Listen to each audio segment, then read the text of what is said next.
Apakah memiliki poin tinggi saat tes SKD sudah menjamin kalian lolos mengikuti tes Pantuhir ini? Lalu, seperti apa mekanisme pengumuman tes Pantuhir? Apakah ada sistem gugur atau tidak? Nah, untuk lebih lengkapnya, tonton terus video ini sampai selesai, dan jangan lupa untuk menekan tombol like dan subscribe-nya.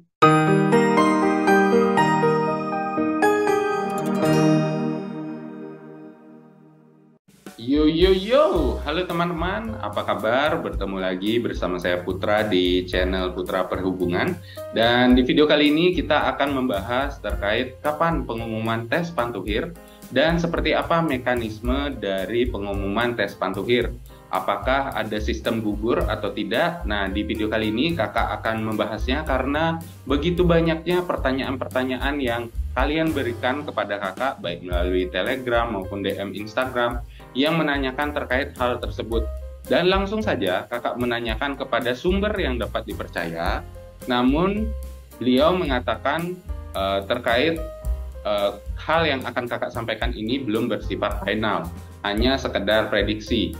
Jadi bagi teman-teman yang memang ingin menonton video ini, silakan kakak persilakan, dan bagi teman-teman yang tidak ingin menonton video ini, kakak persilakan untuk skip video ini. Baik teman-teman, jadi video ini kakak buat hanya untuk ajang diskusi saja antara kalian dan kakak ya. Silakan bagi teman-teman yang ingin berkomunikasi atau berdiskusi terkait tes Pantuhir ini, silakan ramaikan di kolom komentar. Oke, tanpa berlama-lama kita langsung saja menuju ke pokok pembahasannya, di mana topik yang dibahas di video kali ini yang pertama yaitu kapan pengumuman tes Pantuhir, dan yang kedua adalah seperti apa mekanisme pengumuman tes Pantuhir. Kita bahas untuk topik yang pertama yaitu kapan tes Pantuhir ini berdasarkan dari timeline kegiatan si pencatar tahun 2022. Nah, di sini ada foto dari timeline kegiatan si pencatar tahun 2022. Kalian bisa lihat di sebelah kanan yang ada tanda panah hijaunya, itu merupakan pengumuman kelulusan yang diprediksi kalau tidak ada perubahan pada tanggal 26 Agustus tahun 2022 berdasarkan dari timeline kegiatan si pencatar tahun 2022. Nah, jadi kesimpulannya untuk pengumuman kelulusan tes Pantuhir ini adalah pada tanggal 26 Agustus tahun 2022 dengan catatan tidak ada perubahan ya. Oke, kita langsung menuju ke pembahasan yang kedua, yaitu seperti apa pengumuman tes psikotes pencatar tahun 2022. Nah, di sini kakak sudah menyiapkan data terkait dengan psikogram. Ini sekilas kakak lihat seperti daftar nilai hasil dari tes psikotes yang telah kalian jalani. Yaitu ada 3 bagian ya, yaitu ada kemampuan dasar, kemudian ada sikap kerja, kemudian ada kepribadian. Kita kupas dulu dari kemampuan dasar ya teman-teman. Jadi untuk sesi atau bagian dari kemampuan dasar itu ada 6 item yang diujikan. Yang pertama yaitu kemampuan umum, yang kedua kemampuan verbal, yang ketiga kemampuan non-verbal atau berpikir analitis, yang keempat kemampuan hitung, yang kelima kemampuan dasar keteknikan, yang keenam kemampuan orientasi ruang dan bidang. Nah, coba kalian lihat di sebelah kanan di kolom keterangan itu. Untuk kemampuan dasar keteknikan, di kolom keterangan itu teknika tidak boleh K. Kemudian untuk kemampuan orientasi ruang bidang, untuk nautika tidak boleh K. Nah, kita lihat di bagian bawah ya teman-teman, yaitu di bagian keterangan itu. Nah, di bagian sini ya teman-teman, untuk keterangan dengan huruf K itu menandakan kurang. Untuk S min menandakan rata-rata bawah. Untuk S yaitu menandakan rata-rata, untuk S plus yaitu rata-rata atas, dan untuk B yaitu baik. Jadi untuk yang mengambil jurusan teknika, untuk kemampuan dasar keteknikan ini kalian tidak boleh kurang ya teman-teman untuk hasilnya. Kemudian untuk kemampuan orientasi ruang bidang, untuk yang memilih jurusan nautika kalian juga tidak boleh mendapatkan nilai K.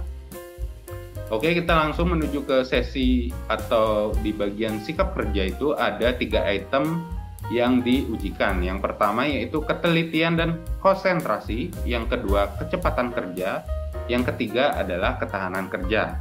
Kemudian di bagian kepribadian yaitu ada 6 item yang diujikan. Yang pertama yaitu penyesuaian diri, yang kedua adalah pengambilan keputusan, yang ketiga adalah kestabilan emosi, yang keempat kerjasama, yang kelima daya tahan terhadap stres, yang keenam adalah motivasi berprestasi. Nah, kemudian di sini ada kolom saran, kemudian di sini ada rekomendasi yaitu disarankan atau tidak disarankan. Kemudian di sini untuk keterangan yang berwarna kuning yaitu batas minimal yang disarankan, untuk kolom yang berwarna hitam itu yaitu tidak disarankan. Kemudian di sini ada keterangan diperbolehkan ada satu indikator perilaku yang memiliki nilai 1K pada aspek kemampuan dasar. Nilai K maksimal 3 indikator perilaku dalam aspek yang berbeda. Jadi kalau dilihat dari lembar psikogram ini dapat disimpulkan bahwa mekanisme pengumumannya itu adalah disarankan dengan tidak disarankan. Nah, jadi untuk psikotes ini hampir sama, kalau sesuai prediksi ya teman-teman, hampir sama dengan tes kesehatan, di mana di tes kesehatan itu kan ada yang pengumuman itu memenuhi syarat dan tidak memenuhi syarat. Nah, kalau untuk tes psikotes ini untuk pengumumannya ada bagian yaitu disarankan dan tidak disarankan. Jadi bagi teman-teman yang menanyakan apakah ada sistem gugur di tes psikotes ini, bisa diprediksi bahwa peluang terbesarnya adalah ada, karena ada indikator disarankan dan tidak disarankan.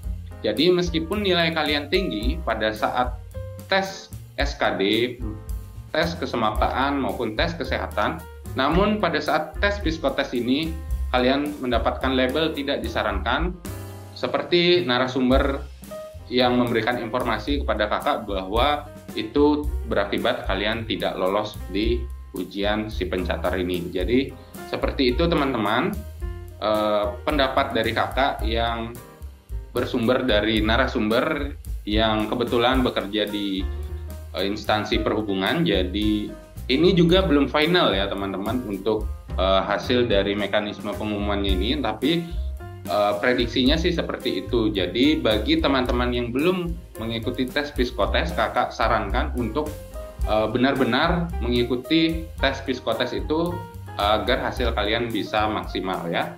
Dan sekali lagi kakak sampaikan bahwa video ini hanya sekedar berbagi pendapat. Silakan bagi yang ingin berpendapat bisa dilaksanakan di kolom komentar. Oke, demikian informasi yang dapat kakak sampaikan di video kali ini. Semoga bisa bermanfaat bagi teman-teman yang membutuhkan. Atas perhatiannya kakak ucapkan terima kasih. Sampai jumpa di video selanjutnya.